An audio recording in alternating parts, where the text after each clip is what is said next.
బహుశా పూర్వంలో చరిత్ర అంటుంది, ఒకవేళ కన్నీరు కార్చి ప్రార్థన చేసాడేమో ఏషేబు కన్నీరు కార్చుంటాడేమో, ఏషేబు బావికడ ప్రార్థన చేశాడేమో.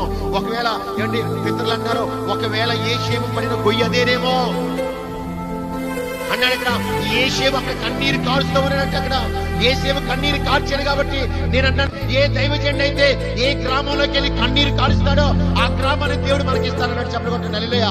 నువ్వు ఏ గ్రామం కోసం అయితే కన్నీరు కారుస్తావో, నువ్వు ఏ కుటుంబం కోసం అయితే కన్నీరు కారుస్తావో, నీ భర్త కోసం కన్నీరు కార్చు, నీ భర్త ఇక్కడ కూర్చోబెట్టబోతున్నాడు. హల్లెలూయా. నీ కుటుంబం కోసం కన్నీరు కార్చు, నీ కుటుంబాన్ని దేవుడు నీకు ఇవ్వబోతున్నాడు. హల్లెలూయా.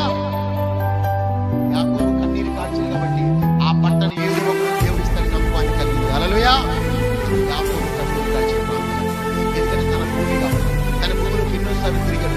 ఆ బావి కాడికి ఎన్నోసార్లు ప్రార్థన చేసి ఉండొచ్చు, ఆ బావి కాడ మొరపెట్టి ఉండొచ్చు. ఆ బావిని తండ్రి ఇచ్చిన బావి ఈ ఏషేబుకి ఇచ్చాడు, ఈ ఏషేబు బావి దగ్గర ఈ ఏసైకి ఇచ్చాడు.